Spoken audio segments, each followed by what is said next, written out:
मेरे साथ बोलिए, भारत माता की। क्यों भाई, बंगाल वालों की आवाज को क्या हो गया है? 24 में मोदी जी को प्रधानमंत्री बनाना है या नहीं बनाना है? जोर से बोलिए, बनाना है या नहीं बनाना है? 26 में बंगाल में भाजपा सरकार बनानी है या नहीं बनानी है? तो ऐसी आवाज नहीं चलेगी।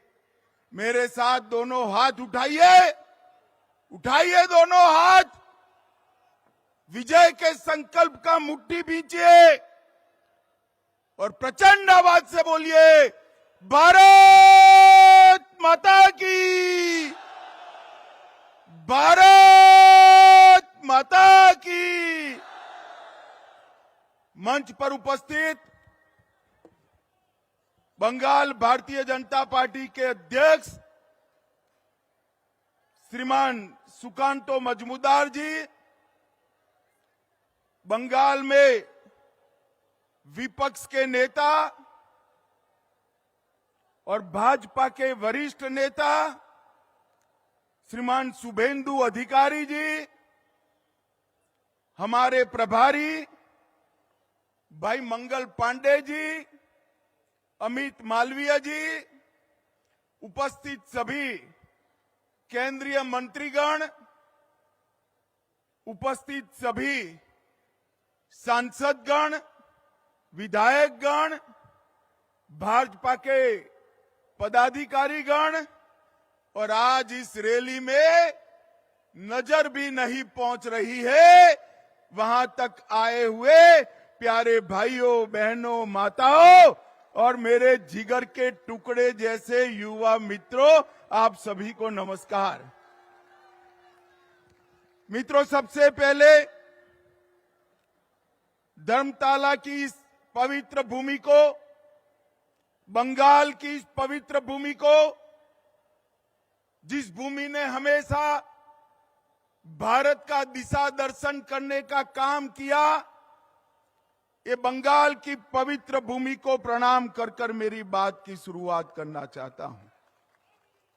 मैं कवि गुरु रविंद्रनाथ ठाकुर, महान राष्ट्रभक्त नेताजी सुभाष चंद्र बोस, युग प्रवर्तक स्वामी विवेकानंद, जनसंघ के स्थापक डॉक्टर श्यामा प्रसाद मुखर्जी और यहां खड़ा हूं तो शेरे बंगाल आशुतोष मुखर्जी को भी प्रणाम कर कर मेरी बात की शुरुआत करना चाहता हूं। मित्रों, ये जो मैदान है ये ऐतिहासिक मैदान है। इसी मैदान में, भैया बैठ जाओ,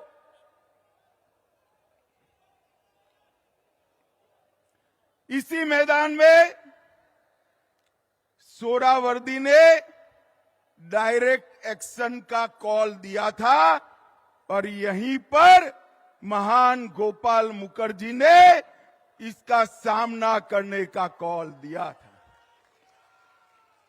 यही मैदान है जिसने पश्चिम बंगाल को हिंदुस्तान के साथ, भारत के साथ जोड़कर रखने का काम किया है।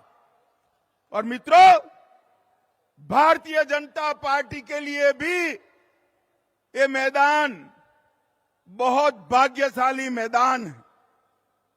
मैं इसी दिसंबर महीने में, नवंबर महीने में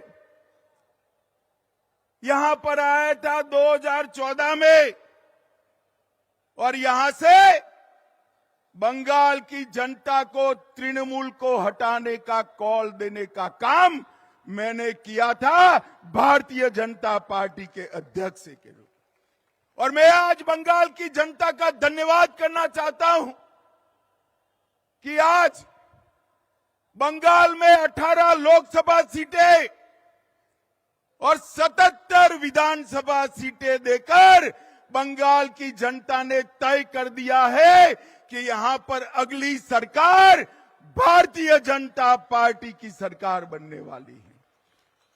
भाई और बहनों, बंगाल की जनता ने 2,30,00,000 वोट भारतीय जनता पार्टी को दिए, 77 सीटें दी। हमारे नेता शुभेंदु अधिकारी को अभी अभी दीदी ने दूसरी बार विधानसभा से बर्खास्त कर दिया है। मैं कहने आया हूं दीदी, कान खोलकर सुन लो। शुभेंदु जी को आप विधानसभा के बाहर तो निकाल सकती हो, परंतु बंगाल की जनता को चुप नहीं कर सकती। बंगाल की जनता कहती है दीदी आपका समय अब समाप्त हो चुका है। भाइयों और बहनों, सोनार बांग्ला और परिवर्तन के नारे के साथ, मां माटी मानुस के नारे के साथ कम्युनिस्टों को हटाकर दीदी सत्ता पर आई। मैं पूछना चाहता हूं आपको, परिवर्तन हुआ है क्या? जरा जोर से बोलो, हुआ है क्या? घुसपैठ रुकी है क्या? तुष्टीकरण रुका है क्या? पॉलिटिकल वायलेंस बंद हुआ है क्या? भ्रष्टाचार रुका है क्या? मोदी जी लाखों करोड़ों रुपया बंगाल को भेजते हैं, ये तृणमूल के सिंडिकेट वाले वो रुपया को बंगाल के गरीबों तक पहुंचने नहीं देते। मैं आज आह्वान करने आया हूं, अगर 26 में यहां भाजपा सरकार बनानी है तो इसकी नींव 24 के लोकसभा के चुनाव में डालकर मोदी जी को बंगाल से प्रधानमंत्री बनाना चाहिए। भाई और बहनों, 27 साल कम्युनिस्टों का शासन रहा। ममता जी तीसरी टर्म के लिए जीती। लाल भाई और तृणमूल कांग्रेस मिलकर बंगाल को बर्बाद कर दिया। चुनावी हिंसा पूरे देश में, चुनावी हिंसा अगर सबसे ज्यादा होती है तो बंगाल में होती है। घुसपैठ बंगाल सरकार, ममता बनर्जी रोक नहीं पाई। जो ममता बनर्जी कभी घुसपैठियों के लिए पार्लियामेंट चलने नहीं देती थी, वो ममता बनर्जी आज घुसपैठियों को खुलेआम वोटर कार्ड और आधार कार्ड बंट रहे हैं, वो चुप बैठी है। कट मनी से पूरी बंगाल की जनता परेशान, सिंडिकेट की उगाही से पूरी बंगाल की जनता परेशान। और जिस बंगाल में कभी सुबह सुबह रविंद्र संगीत सुनाई पड़ता था, वो बंगाल आज बम धमाकों से गूंज रहा है। मित्रों, बम धमाकों से गूंज रहा है। पूरे देश में गरीबी कम हो रही है, मगर बंगाल में गरीबी कम होने का नाम नहीं देती। भ्रष्टाचार चरम सीमा पर है। मैं बाद में बात करूंगा, मगर मैं आपको बताने आया हूं भाइयों, मैं गुजरात से आता हूं। मेरे जीवन में किसी नेता के घर से इतनी सारी नोटों की गड्डियां किसी ने अपने जीवन में नहीं देखी होगी। मित्रों, जो बंगाल साहित्य, विज्ञान, कला, आजादी का आंदोलन, आध्यात्म, उद्योग और कृषि में पूरे देश का नेतृत्व करता था, वो बंगाल आज सबसे पिछड़ा बनाने का काम दीदी ने किया है। दीदी ने बंगाल को बर्बाद कर रख दिया है। मैं आज बंगाल की जनता को कहने आया हूं, एक बार पूरे देश का विकास देखिए। मोदी जी ने 60 करोड़ गरीबों के जीवन में बहुत बड़ा परिवर्तन लाया है। उनको घर दिया, शौचालय दिया, गैस दिया, पीने का पानी दिया, मुफ्त में अनाज दिया, साथ में शौचालय के साथ साथ 5 लाख तक की स्वास्थ्य की सारी सुविधाएं दी और पूरे देश को कोरोना का दोनों टीका लगाने का काम भी नरेंद्र मोदी जी ने किया। पूरे देश में आतंकवाद को मोदी जी ने समाप्त किया है। मुझे बताओ भाइयों बहनों, ये कश्मीर जो है हमारा है या नहीं है? जोर से बोलो, है या नहीं है? जिस कश्मीर के लिए, जिस धारा 370 को हटाने के लिए बंगाल के सपूत श्यामा प्रसाद जी ने बलिदान दिया था, वो धारा 370 को मोदी जी ने समाप्त कर दिया। वामपंथी उग्रवाद को नकेल कसकर समाप्त करने का काम मोदी जी ने किया। भारत के तिरंगे को चंद्रयान के माध्यम से चंद्र पर पहुंचाने का काम नरेंद्र मोदी जी ने किया। नई संसद बनाई और देश के अर्थतंत्र को 11 नंबर से 5वें नंबर पर लाने का काम नरेंद्र मोदी जी ने किया है। और मुझे बताओ बंगाल वालों, अयोध्या में राम मंदिर बनना चाहिए या नहीं बनना चाहिए? दूर तक जोर से बोलो, बनना चाहिए या नहीं बनना चाहिए? एक कांग्रेस पार्टी और ममता बनर्जी सभी लोग इकट्ठा होकर राम मंदिर को रोक कर रखे थे। मोदी जी ने 2019 में इसका भूमि पूजन किया और 22 जनवरी 2024 को मोदी जी इसका प्राण प्रतिष्ठा करने वाले हैं। मेरे साथ जोर से बोलिए, जय श्री राम, जय जय श्री राम। मित्रों, मोदी जी ने देश को हर क्षेत्र में आगे बढ़ाने का काम किया है। और यहां क्या हुआ? राजनीतिक हत्याएं लगभग 212 भाजपा कार्यकर्ताओं की हत्या हुई। मैं दीदी को कहकर जाता हूं, हम भाजपा वाले हैं, हमारा कार्यकर्ता हमारा भाई से बढ़कर होता है, भाई से बढ़कर होता है। दीदी, भाजपा कार्यकर्ताओं की हत्या की है देश भर का, और पूरे बंगाल का एक एक कार्यकर्ता इसका बदला लेने के लिए तैयार है। आप मेरी बात याद रखना। 2026 में जब चुनाव होगा तब मालूम पड़ेगा कि किस प्रकार से राजनीतिक हत्या का वोट देकर बदला दिया जाता है। मित्रों, बंगाल को पूरे भारत के अंदर भ्रष्टाचार के कारण बदनाम करने का काम ममता बनर्जी की सरकार ने किया। ज्योतिप्रिय मलिक, अनुव्रत मंडल, पार्थ चटर्जी, चाहे गाय तस्करी हो, चाहे कोयला तस्करी हो, चाहे भर्ती घोटाला हो, अरबों खरबों रुपया बंगाल की जनता का इन्होंने खाया है। और मैं ममता बनर्जी को आज कहकर जाता हूं, अगर आप में हिम्मत है तो ज्योतिप्रिय मलिक, अनुव्रत मंडल और पार्थ चटर्जी को तृणमूल कांग्रेस से सस्पेंड कर दिखाइए तो बंगाल की जनता मानेगी। वो नहीं कर सकती। हर रोज दुर्गा का स्तवन कर रही है कि तीन कहीं भतीजे का नाम न बता दे, भतीजे का नाम न बता दे। जो खुद मिले हुए हैं वो बंगाल को भ्रष्टाचार से मुक्त नहीं कर सकते हैं।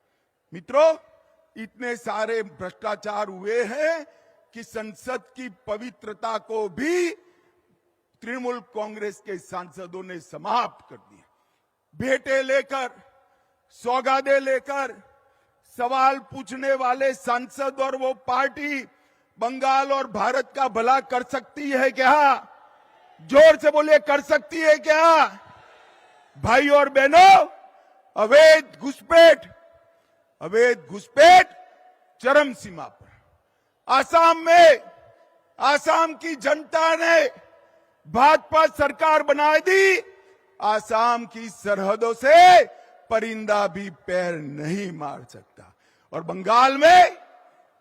बंगाल में सोशल मीडिया पर कोई रख रहा है कि अगर घुसपैठ कर आए हो और आधार कार्ड चाहिए, वोटर कार्ड चाहिए, तो इस नंबर पर संपर्क करिए। बंगाल पुलिस चुप।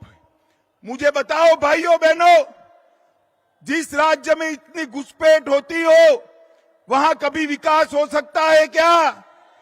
जोर से बोलो, हो सकता है? और इसीलिए ममता बनर्जी सीएए का विरोध कर रही है, सीएए कर नहीं दे। मगर मैं आज इस सभा में कहकर जाता हूं, ममता दीदी, सीएए देश का कानून है, इसको कोई रोक नहीं सकता और हम सीएए को लागू कर रहेंगे। भाई और बहनों, जो वहां से आए हैं वो सभी हिंदू भाइयों बहनों का इस देश पर इतना ही अधिकार है जितना मेरा और आपका अधिकार है। उनको अपने अधिकार से कोई वंचित कहीं नहीं कर सकता।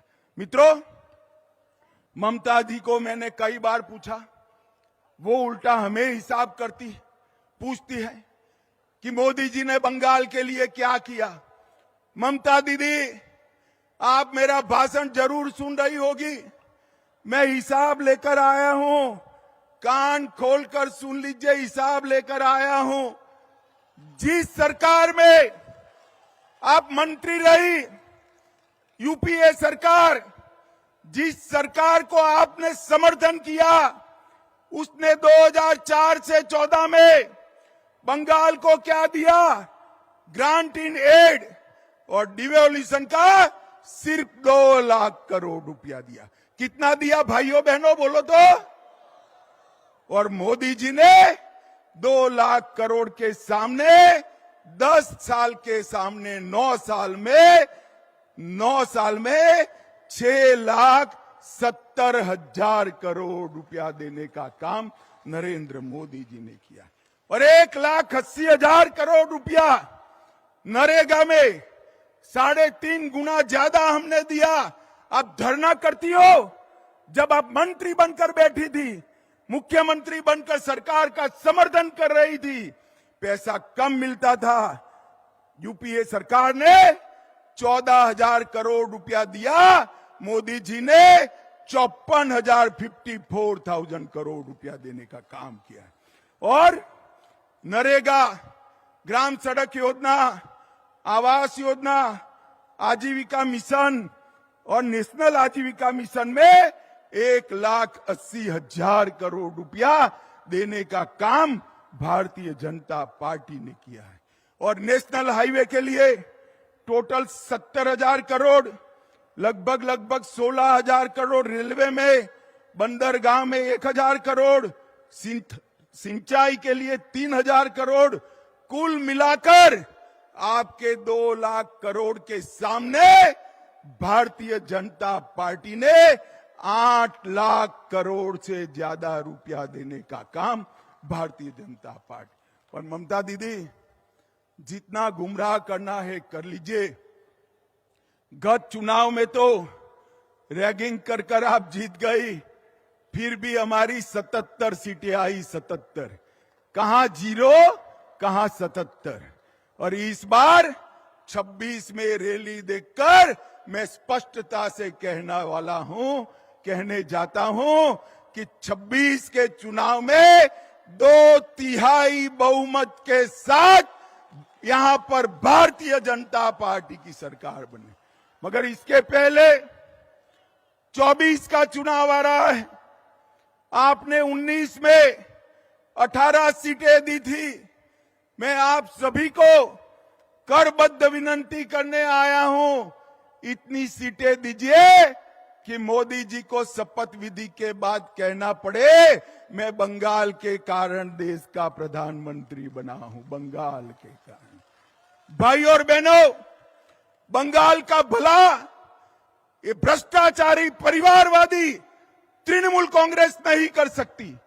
बंगाल का भला एक कम्युनिस्ट नहीं कर सकते, और कांग्रेस पार्टी तो तृणमूल के शरण में गई हुई पार्टी है, वो बंगाल का भला नहीं कर सकती। बंगाल को आगे ले जाने का काम, बंगाल को सोनार बांग्ला बनाने का काम केवल और केवल मोदी जी के नेतृत्व में भारतीय जनता पार्टी कर सकती है, और कोई नहीं कर सकता। भाई और बहनों, मुझे बताओ, ये भ्रष्टाचारी ममता सरकार को हटाओगे? जोर से बोलो अंत तक। भ्रष्टाचारी ममता सरकार को हटाओगे? 24 में मोदी जी को फिर से प्रधानमंत्री बनाओगे? 26 में 2/3 बहुमत से भाजपा सरकार बनाओगे? घुसपैठ रोकनी है, जोर से बोलिए, घुसपैठ रोकनी है, सीएए लाना है, भ्रष्टाचार रोकना है, सीमाएं सुरक्षित करनी है, बंगाल के गरीब का विकास करना है, बंगाल की अस्मिता वापिस लानी है। अगर सब करना है तो उखाड़ कर फेंक दो ये ममता बनर्जी की सरकार को, और यहां पर भारतीय जनता पार्टी की सरकार बनाओ।